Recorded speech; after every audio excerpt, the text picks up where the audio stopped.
objek IPA dan pengamatannya. A. Penyelidikan IPA. B. Pengukuran sebagai bagian dari pengamatan. Penyelidikan IPA meliputi 1. Keterampilan proses dalam IPA. 2. Sikap ilmiah. Keterampilan proses dalam IPA.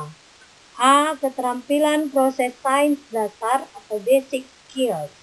Meliputi keterampilan mengamati, keterampilan mengelompokkan atau mengklasifikasi, keterampilan memprediksi, keterampilan menyimpulkan atau membuat inferensi, keterampilan mengomunikasikan. B. Keterampilan proses sains terintegrasi atau integrated skills itu meliputi merumuskan masalah, mengidentifikasi variabel, mendeskripsikan hubungan antar variabel, mengendalikan variabel, mendefinisikan variabel secara operasional, memperoleh dan menyajikan data, menganalisis data, merumuskan hipotesis, merancang penelitian, dan melakukan penyelidikan atau percobaan. 2. Sikap ilmiah, yaitu mampu membedakan opini dan fakta, berani mencoba, jujur, teliti, selalu ingin tahu, objektif, mau bekerja sama, terbuka dan fleksibel, bertanggung jawab, ulet dan gigih, mensyukuri karunia Tuhan.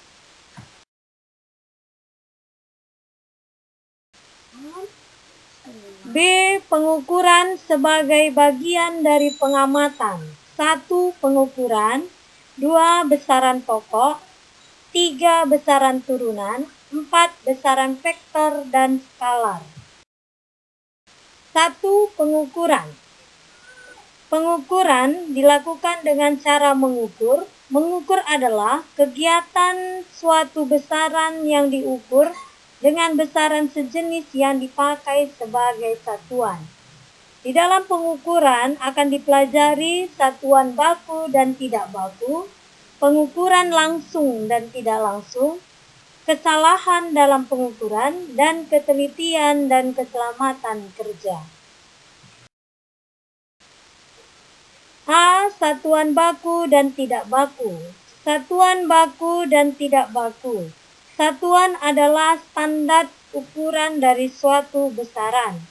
Satuan baku adalah satuan yang sudah ditetapkan secara internasional dan berlaku di mana saja.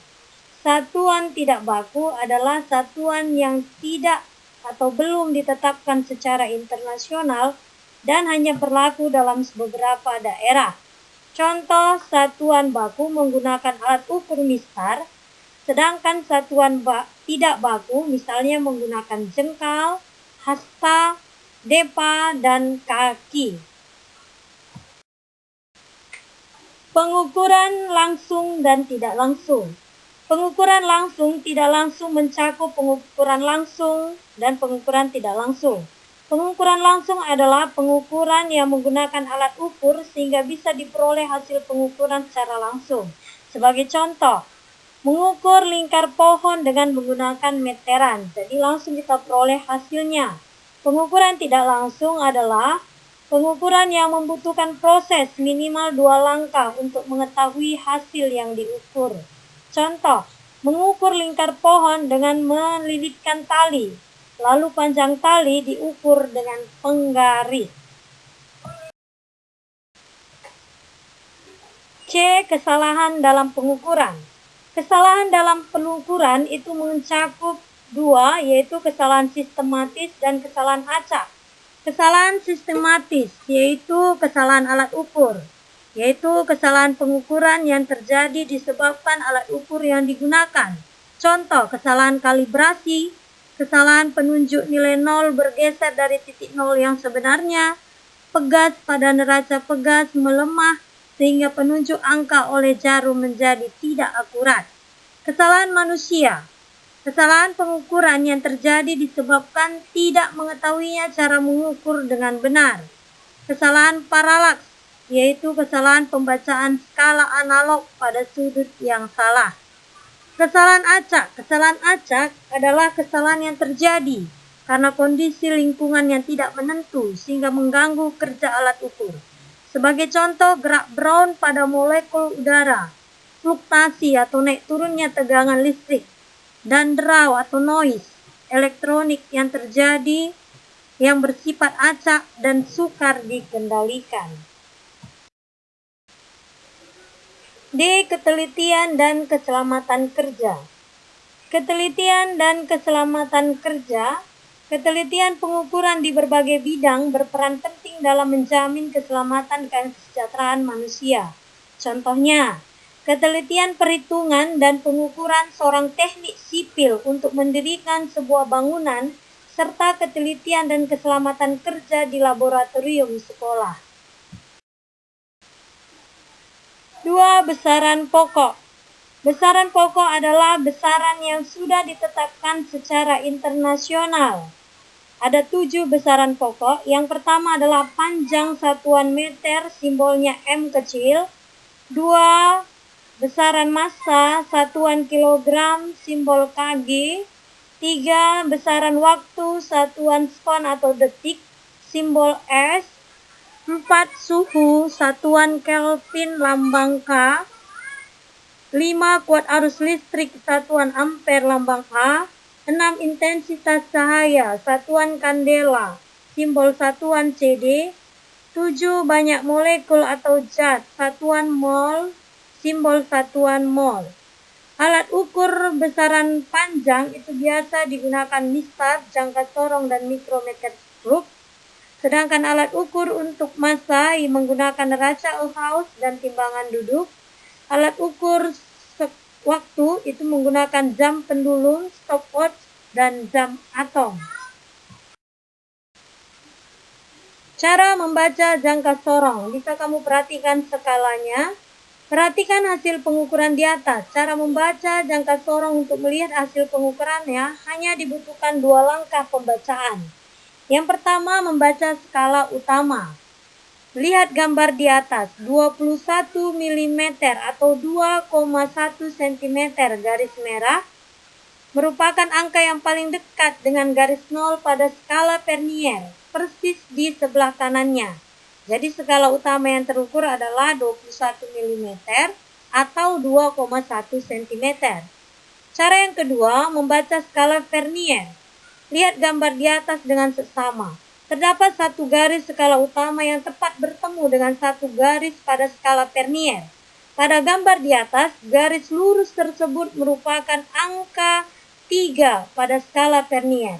Jadi skala Vernier yang terukur adalah 0,3 mm atau 0,03 cm. Untuk mendapatkan hasil pengukuran akhir, tambahkan kedua nilai pengukuran di atas, sehingga pengukurannya adalah 21 mm tambah 0,3 mm sama dengan 21,3 mm atau 2,13 cm. Cara membaca mikrometer skop. Pembacaan mikrometer skop dilakukan pada 2 bagian, yaitu di skala utama dan skala Nonius atau Vernier. Skala utama dapat dibaca di bagian flip dan skala Nonius dapat dibaca di bagian timbel. Pada contoh pengukuran di atas, cara membaca mikrometer skop adalah: untuk skala utama dapat dilihat bahwa posisi timbel telah melewati angka 5 di bagian atas, dan pada bagian bawah garis horizontal telah melewati satu strip atau sama dengan 0,5 mm. Artinya pada bagian ini didapat hasil pengukuran 5 tambah 0,5 mm sama dengan 5,5 mm. Pengukuran juga dapat dilakukan dengan prinsip bahwa setiap satu strip menandakan jarak 0,5 mm. Dikarenakan terlewati 5 strip di atas garis horizontal dan 6 strip di bawah garis horizontal, maka total jarak adalah 5 tambah 1 kali 0,5 mm atau sama dengan 5,5 mm.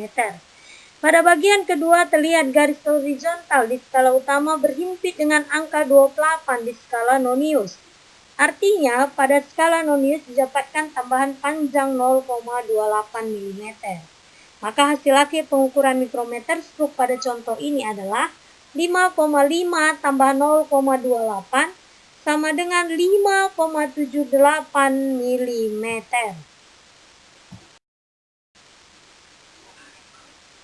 3. Besaran turunan.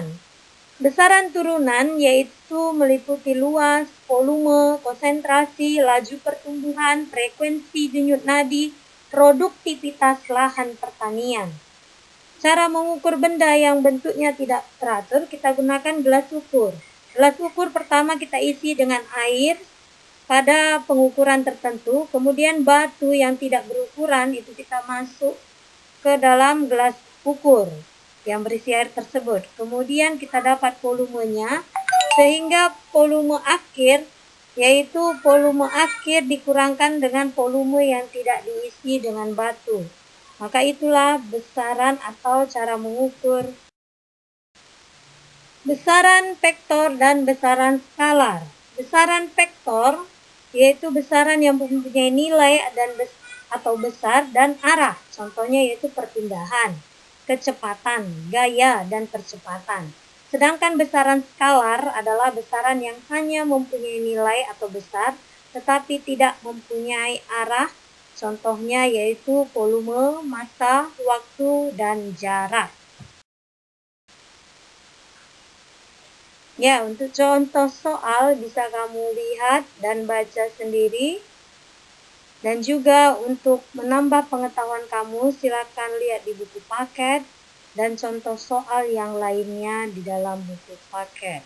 Selamat belajar.